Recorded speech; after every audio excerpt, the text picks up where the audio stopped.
యాదాద్రి భువనగిరి జిల్లా చౌటుప్పల్ కాంగ్రెస్ పార్టీ కార్యాలయంలో మీడియా సమావేశం కాంగ్రెస్ నాయకులు నిర్వహించారు. ఈ సందర్భంగా వారు మాట్లాడుతూ బీఆర్ఎస్ రాష్ట్ర సోషల్ మీడియా ట్విట్టర్లో గత 2 రోజులుగా మునుగోడు ఎమ్మెల్యే కోమటిరెడ్డి రాజగోపాల్ రెడ్డి ప్రధాన అనుచరుడు పబ్బు రాజుపై చేస్తున్న ఆరోపణలను ఖండించిన కాంగ్రెస్ నాయకులు ఏఎంసీ మున్సిపల్ చైర్మన్ పబ్బు రాజు మేము నీతికి నిజాయితీకి నిలువెత్తు నిదర్శనంగా నిలిచే కోమటిరెడ్డి రాజగోపాల్ రెడ్డి అడుగుజాడల్లో పనిచేస్తున్నామని అన్నారు. యాదాద్రి భువనగిరి జిల్లా చౌటుప్పల్ కాంగ్రెస్ పార్టీ కార్యాలయంలో మీడియా సమావేశం కాంగ్రెస్ నాయకులు నిర్వహించారు.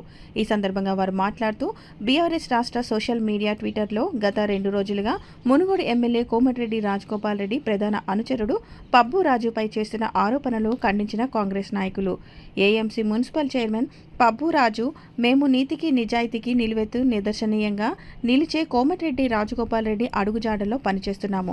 ఆయనకు మచ్చ తెచ్చే విధంగా ఎటువంటి పనులు చేయము. కానీ కొందరు రాజకీయంగా ఎదుర్కోలేక మాపై తప్పుడు వార్తలు రాసి శునకానందం పొందుతున్నారు. 10 సంవత్సరాలుగా అధికారంలో ఉండి వారి హయాంలో ప్రభుత్వ అధికారుల సంతకాలు ఫోర్జరీలు చేసి కబ్జాలు చేసిన వారిని బయటకు లాగి దర్యాప్తు చేసి శిక్ష వేసి వారిని జైల్లో పెట్టించాం. మునుగోడులో బీఆర్ఎస్ నాయకులు గతంలో దివీస్ కంపెనీ పనులు కంపెనీల నుండి డబ్బులు వసూలు చేశారు. మేము సిఎస్ఆర్ ఫండ్తో చౌటుప్పల్ మున్సిపల్ ప్రజల దాహం తీరేలా ఫిల్టర్లు ఏర్పాటు చేయిస్తున్నాము. నాపై చేసిన ఆరోపణలు ఆడియో వీడియో సాక్ష్యాధారాలు ఉంటే బహిరంగంగా సవాల్కి మేము చర్చకు సిద్ధం. ఇటువంటి తప్పుడు ఆరోపణలు చేస్తే వారికి చట్టపరంగా న్యాయపరంగా బుద్ధి చెప్తాం. గత 2 రోజులుగా సోషల్ మీడియాలో పోస్టు చేసిన వారిపై పోలీసుల ఫిర్యాదు చేశాం. చట్టపరమైన చర్యలు తీసుకుంటారని తెలిపారు. గతంలో లిక్కర్ కేసులో బీఆర్ఎస్ ఎమ్మెల్సీ కేసీఆర్ కన్న కూతురు కల్వకుంట్ల కవిత తీహార్ జైలుకు వెళ్ళినప్పుడు కేటీఆర్ హరీష్ రావు రాజీనామాలు చేశారా? ఇప్పుడు బండి భగీరథ కేసులో బండి సంజయ్ను రాజీనామా చేయాలని అడిగే అర్హత మీకు లేదని బీఆర్ఎస్ నాయకులను దూయబట్టారు. తెలంగాణ వార్తలు అనే దాంతో ఇది పింక్ మీడియా, పింక్ దాని మీద రాసి ఉన్నది ఏమని పింక్ సైన్యం అని అది రాసి ఉన్నది. వీళ్ళు అదే విధంగా దీన్ని క్యారీ ఫార్వర్డ్ చేస్తూ స్థానికంగా ఉన్నటువంటి మునుగోడు ప్రాంతంలో ఉన్నటువంటి టీఆర్ఎస్ పార్టీ సోషల్ మీడియా మీద కూడా కంప్లైంట్ ఇవ్వడం జరిగింది. స్థానికంగా స్థానిక ఎస్హెచ్ఓకి ఇక్కడ ఉన్నటువంటి మునుగోడులో సంబంధించినటువంటి ఎవరైతే దీన్ని పోస్ట్ చేసి డిలీట్ కూడా చేసిర్రు వాళ్ళ మీద స్థానిక ఎస్హెచ్ఓకి ఇవ్వడం జరిగింది.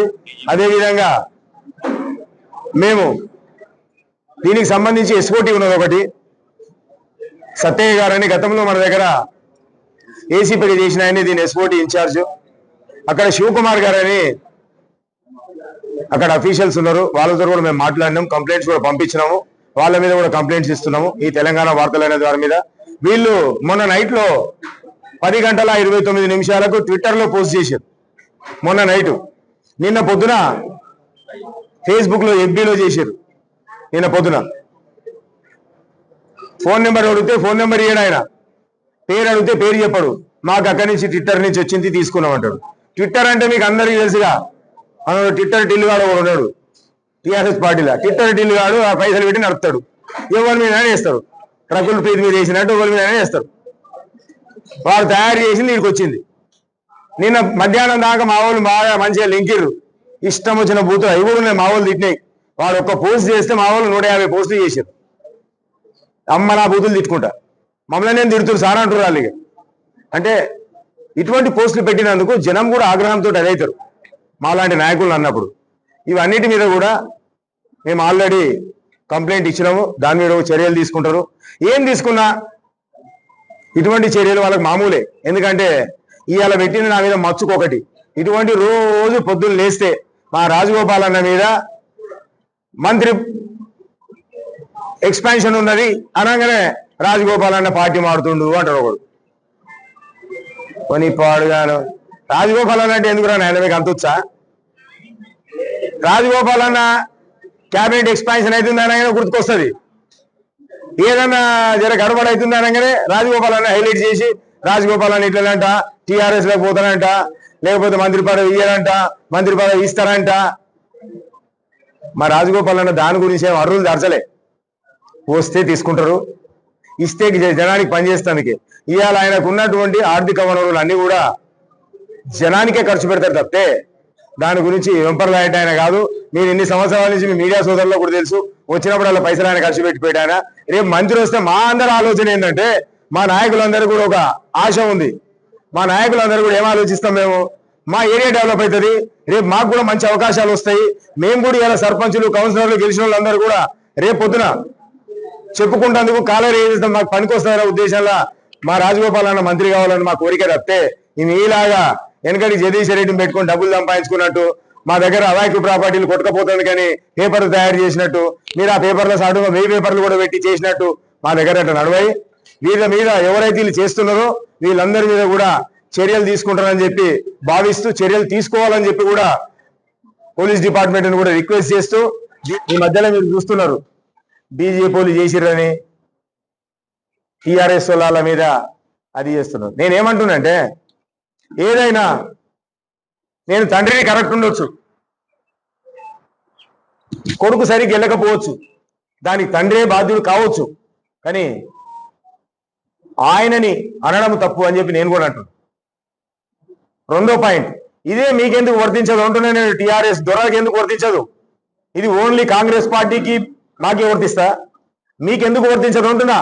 ఒక ఎమ్మెల్సీ టీఆర్ఎస్ పార్టీలా ఎమ్మెల్సీగా ఉండి, కేసీఆర్ కూతురుగా ఉండి, కేటీఆర్ బిడ్డగా ఉండి, ఆమె ఎమ్మెల్సీగా ఉండి లిక్కర్ రాని ఆమె జైలు పాలైనప్పుడు ఎందుకో రాజీనామా చేయమని ముఖ్యమంత్రులు, మంత్రులు, సీఎంలు మీరు ఎందుకో రాజీనామా చేయలేదు? మేము ఎవరిని సమర్థిస్తుంది మాట్లాడతాం. నీతి నిజాయితీగా వర్క్ చేయాలి. ఎప్పుడైనా నువ్వు చేసి ఉంటాయాలా, ఇవాళ నువ్వు అడిగి బండి సంజయ్ గారిని నిజంగా రాజీనామా చేయమంటే మేము కూడా దాన్ని సహకరిస్తుంటాం. మీరు చేసేది పొద్దున్న లేస్తే దొంగలెక్కలే. నీ ఇంట్లో ఒక ఎమ్మెల్సీ, నీ పార్టీ ఎమ్మెల్సీ, ఆ పిల్లగాడు భగీరథ అనే పిల్లగాడు ఎమ్మెల్సీ, మళ్ళా మధ్యాహ్నం ఆ పోరాడు ఎంగేజ్ ఏదో జరిగి ఉండొచ్చు, మేము దాన్ని కరెక్ట్ అంటలేము. నువ్వు ఇవాళ బండి సంజయ్ని రాజీనామా చేయమని అడుగుతావే, మేము డిమాండ్ చేస్తున్నాం. నువ్వు గతంలో ఎందుకు చేయలే? నీ బిడ్డనే జైలు పాలయ్యింది, అన్ని నెలలు జైలు పాలై వచ్చింది ఆమె, మరి అప్పుడు ఎందుకో మాట్లాడలేదు? నీ ఈ పెన్క నీ ముడ్డెనుక ఏముందో ఒకసారి చూసుకొని మాట్లాడాలి. మేమేమంటున్నాం, మా స్థాయి కేటీఆర్ స్థాయి కాదు, కానీ మా స్థాయిలతోటి కూడా తిట్టిపించుకునే పని ఇవాళ రాష్ట్ర పార్టీ నుంచి పింక్ మీడియా చేస్తున్నట్టు ఈ పనుల గురించి మేము మాట్లాడాల్సి వస్తుంది. ఇక్కడ ఒక చౌటుప్పల్ మండలంలో మేము మండల నాయకులం, కాన్స్టిట్యున్సీ నాయకులమే. మేము ఇవాళ మాట్లాడుతున్నాము అంటే మీ స్థాయి ఏ స్థాయికి దిగజారింది అనేది చెప్తున్నాను. నిజంగా నువ్వు నీతిగా నిజాయితీగా వాళ్ళ పనిచేసి ఉంటే, అదే కవితమ్మ లిక్కర్ రాని అలా పోయినప్పుడు మీరు రాజీనామా చేసి ఉంటే ఇవాళ ఇంకొకటి అడుగుంటే మాట్లాడుతుంటే బాగుంటుండే.